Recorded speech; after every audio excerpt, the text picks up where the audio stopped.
शरणं मम दादाशां शरणं मम दादाशां शरणं मम हरे कृष्ण हरे राम दादाशां हरे कृष्ण हरे राम दादाशां हरे कृष्ण हरे ना हम तू हो, हे भगवान तुम ही सब कुछ हो।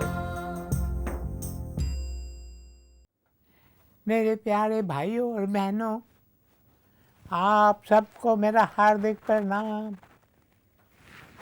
महाभारत की युद्ध के समय कुरुक्षेत्र के मैदान पर भगवान श्री कृष्ण ने अर्जुन से कहा, तुम यह मत समझना कि मैंने मानव जाति को छोड़ दिया है। मैंने जिन्हें पैदा किया है उनको संभालना मेरी जिम्मेदारी है, इसलिए मैं इस पृथ्वी पर बार बार अवतार लेता हूँ। मेरे प्यारे भाइयों और बहनों, आज मैं आपको श्री ईशा, जिन्हें लोग भगवान मानते हैं, उनके जीवन के बारे में कुछ बताना चाहता हूँ। कई लोगों की यह आस्था है कि श्री ईशा प्रभु के अवतार थे। हर साल सारे विश्व में 25 दिसंबर को श्री ईशा का जन्मदिन मनाया जाता है। पता नहीं लोग 25 दिसंबर को क्यों उनका जन्म दिवस मानते हैं। आजकल कई लोगों ने रिसर्च करके ये बताया है कि श्री ईशा का जन्म 25 दिसंबर को नहीं हुआ।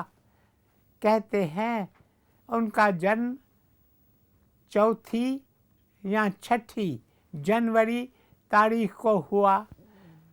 मेरे प्यारे भाइयों और बहनों, अवतारी पुरुषों का जन्मदिन हम किसी भी दिन मना सकते हैं। जिस दिन भी हम उनका जन्मदिन मनाते हैं, उस दिन हम उनके आशीष की धारा को अपनी ओर खींचते हैं। मेरे प्यारे भाइयों और बहनों, श्री ईशा ने अपने लिए कभी कुछ नहीं मांगा। वे एक सच्चे फकीर की तरह अपना जीवन बिताते थे। एक बार उन्होंने कहा, birds have their nests and foxes have their holes, but the Son of Man has not where to hide his head। अर्थात पंछियों के पास घोंसले हैं, भेड़ियों के पास घर हैं, पर मेरे पास ऐसी कोई जगह नहीं है जहाँ मैं जाकर विश्राम कर सकूं। न घर है, न कोई ज़ात, न नाम पता, न कोई और बात।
सांग। जय जय गोपाला, जय जय नंदलाला, जय जय गोपाला, जय जय नंदलाला, जय जय गोपाला, जय जय नंदलाला।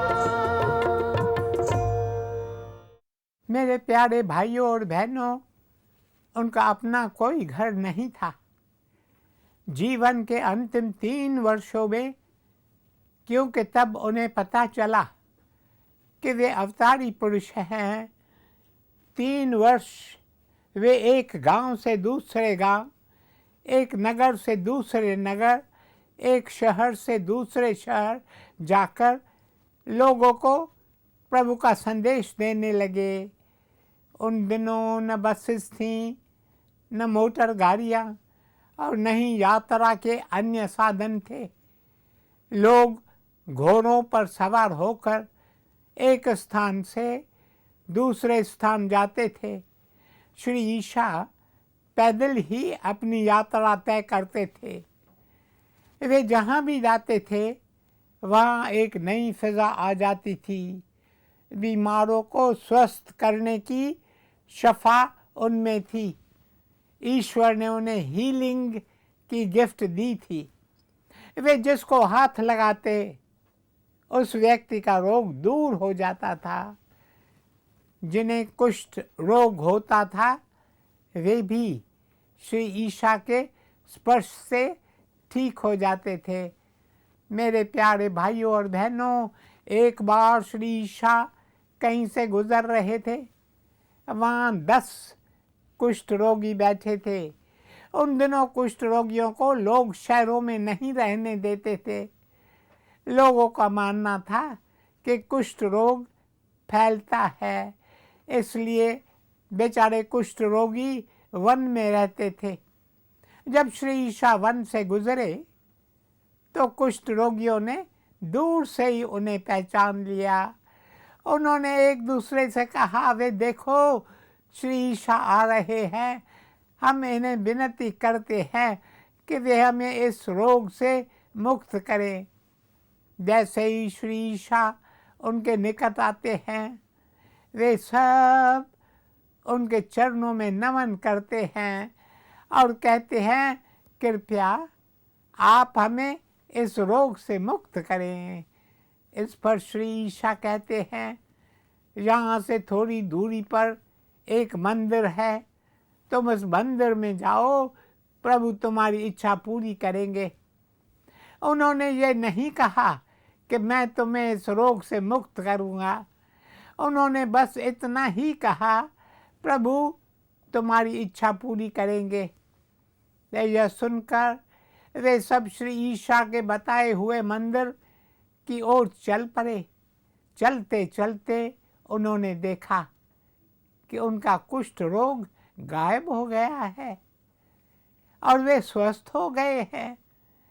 वे आपस में कहने लगे, हम पूरी तरह स्वस्थ हो गए हैं। We have been cleansed। उसके बाद 10 में से 9 व्यक्ति इतने खुश हुए और कहा कि अब हमें जल्दी अपने घर चलना चाहिए।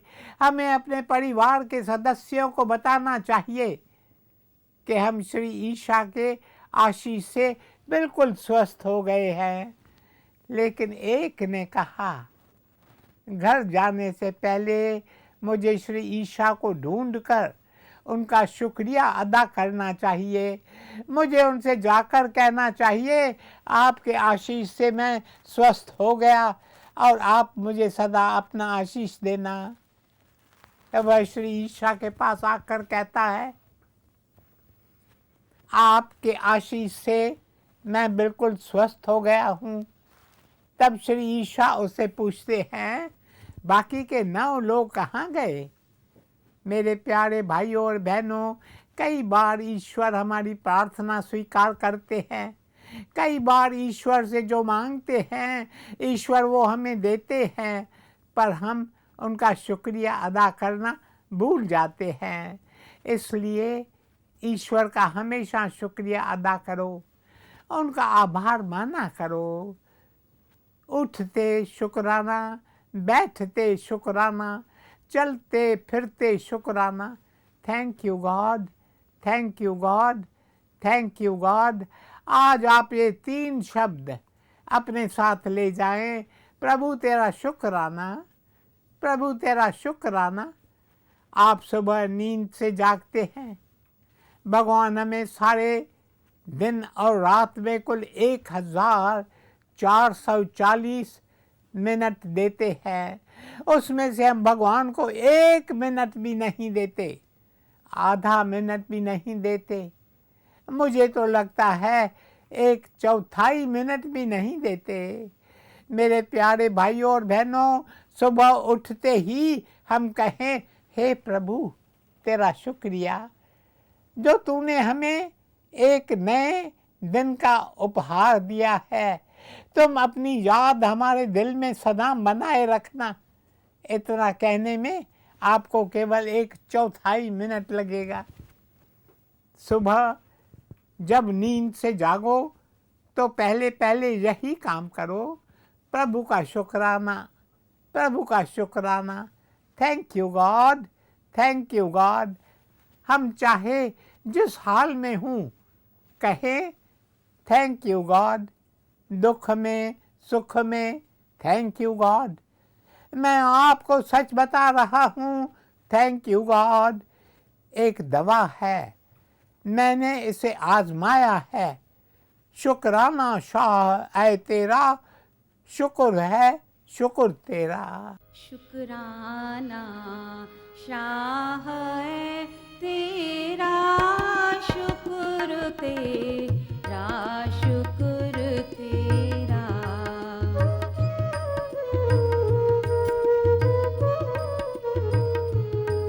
बेगाना हाल है मेरा, शुक्र तेरा, शुक्र तेरा।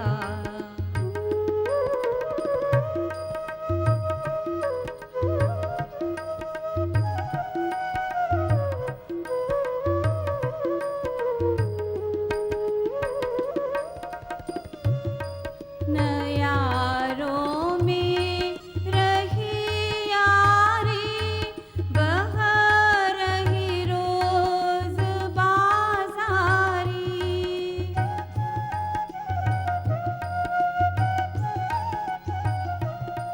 शुक्राना शाह है तेरा, शुक्र तेरा, शुक्र तेरा।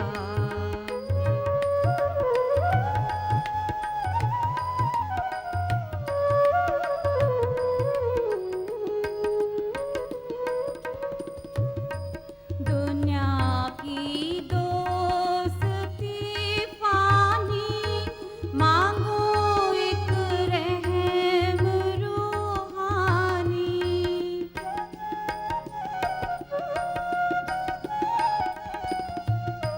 शुक्राना शाह है तेरा, शुक्र नूरी, शुक्र तेरा।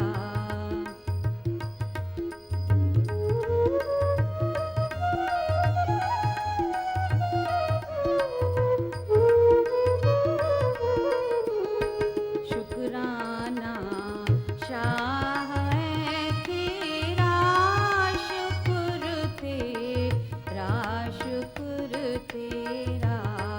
शुक्राना शाह है तेरा, शुक्र तेरा, शुक्र तेरा। मेरे प्यारे भाइयों और बहनों, श्री ईसा जहाँ भी जाते थे, लोग, बच्चे, बूढ़े, जवान उनके दर्शन करने के लिए उमड़ पड़ते थे। तब श्री ईसा उन्हें ये एक शिक्षा देते थे, ये है तेरा काम, याद रखो अपना असली धाम। अपने असली धाम को मत भूलो, your true homeland, the homeland of the soul. हमने अपने असली धाम को बिसार दिया है। हम सोचते हैं हम इस पृथ्वी के वासी हैं, नहीं नहीं, यहाँ हम सब मुसाफिर हैं, सब। The wealthiest amongst us, the most powerful amongst us, हम यहाँ मुसाफिर हैं, यहाँ हम थोड़े समय के लिए आए हैं। फिर जब समय समाप्त हो जाता है तो आवाज़ आती है, चल मेरे भाई, और हम इस संसार को छोड़कर चले जाते हैं। इसलिए श्री ईशा कहते थे, तुम अपने असली धाम को सदा याद रखो। वो धाम जहाँ से तुम आए हो, वो धाम जो प्रभु के कमल चरणों में है। लोग उनसे पूछते थे, कृपया बताइए हम इस धाम तक कैसे पहुँचे, ये धाम कहाँ है? इस पर वे कहते, ये धाम आसमान में नहीं है। कई लोग सोचते हैं कि प्रभु आसमान में रहते हैं। मैं बच्चों से पूछता हूँ भगवान कहाँ है, तो वे ऊपर आसमान की ओर इशारा करते हैं। ना, ईश्वर केवल आसमान में नहीं है, वे यहाँ भी हैं, वे तो हर जगह व्यापक हैं। ईश्वर के अलावा इस संसार में और कुछ ही नहीं। मेरे प्यारे भाइयों और बहनों, श्री ईशा कहते थे, असली धाम आसमान में नहीं है, वरना पंछी उस असली धाम तक मनुष्य से पहले पहुंच जाते। उन दिनों हवाई जहाज नहीं थे, केवल पंछी ही आसमान में उड़ते थे। हवाई जहाज 20वीं सदी में बने। 20वीं सदी के आरंभ में बिशप राइट ने एक बार भाषण दिया, जिसमें उसने कहा, मनुष्य आसमान में उड़े ये बात कभी हो नहीं सकती। This privilege is reserved only for birds and angels. केवल पंछी उड़ सकते हैं। उसके 10 साल बाद उन्हीं के 2 बेटों ने, जिन्हें राइट ब्रदर्स कहते हैं, उन्होंने ही हवाई जहाज बनाया और उड़ गए। इसलिए कभी किसी बात के लिए मत कहो कि इट इज़ इम्पॉसिबल। इस संसार में कई ऐसे लोग हैं जिन्हें आप कोई भी नई बात कहो, वे तुरंत कह देंगे इट इज़ इम्पॉसिबल। नहीं नहीं, नथिंग इज़ इम्पॉसिबल। ईश्वर ने मानव को इतनी शक्तियाँ प्रदान की हैं जितनी उन्होंने स्वयं अपने लिए रखी हैं। He has shared his powers with us. पर हम में से कुछ लोग उन शक्तियों का उपयोग नहीं करते। श्री ईशा से लोग पूछते थे, जिस धाम का आप वर्णन कर रहे हैं वो कहाँ है? श्री ईशा कहते, ये धाम ना आसमान में है और ना ही समुद्र की गहराई में, वरना मछलियाँ मनुष्य से पहले वहाँ पहुँच जाती। लोग पूछते, यदि ऐसा है तो बताइए फिर ये धाम आखिर है कहाँ? श्री ईशा कहते, ये धाम तुम्हारे दिल में है। You are carriers of God. इसलिए अपनी दिल को साफ रखो। दिल में ईर्ष्या, नफरत, लालच जैसे विकारों को मत आने दो। मेरे प्यारे भाइयों और बहनों, एक दिन श्री ईशा लोगों के सामने आकर खड़े होते हैं। उनके एक हाथ में था सोना और एक हाथ में थी मिट्टी। वे अपने दोनों हाथ लोगों को दिखाते हैं और कहते हैं, देखो मेरे एक हाथ में सोना है और दूसरे हाथ में मिट्टी। आपको क्या प्रिय है, मिट्टी या सोना? सब लोगों ने एक साथ चिल्लाकर कहा, सोना। हमें सोना प्रिय है। लेकिन श्री ईशा ने कहा, मुझे ये दोनों प्रिय है।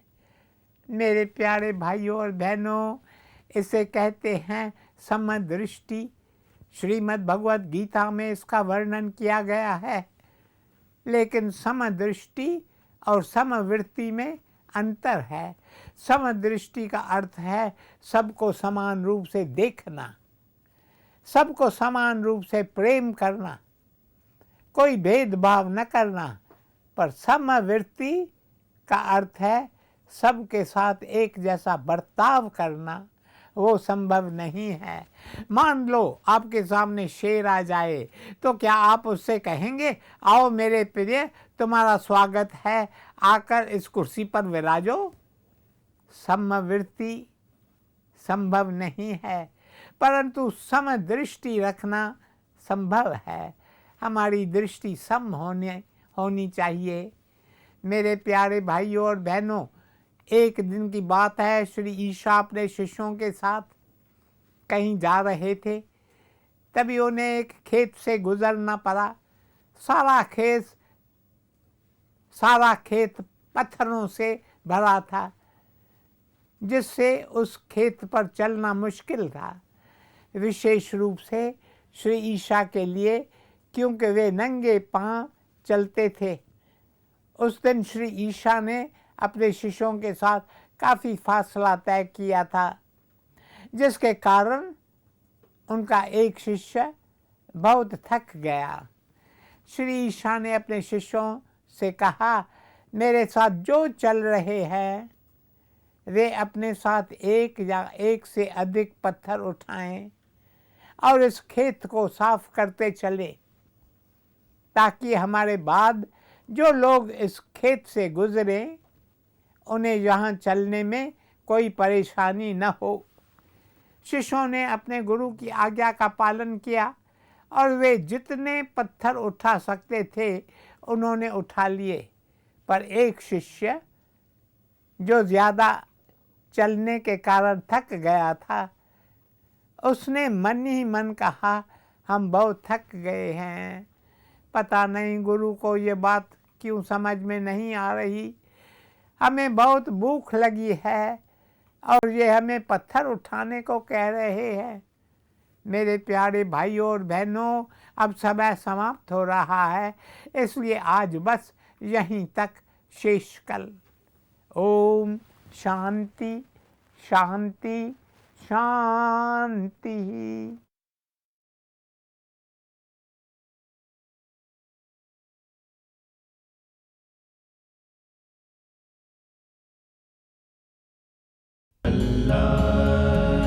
ईश्वर वाहेगुरु यीशु मसीह।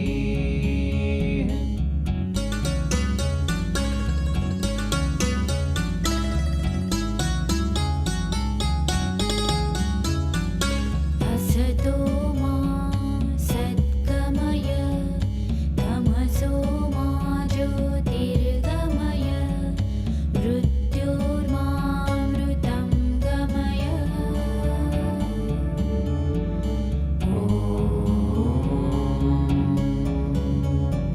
अपने भीतर की दिव्य शक्ति उजागर करने के लिए पढ़िए पूज्यनीय दादा जेपी वासवानी द्वारा लिखित पुस्तकें।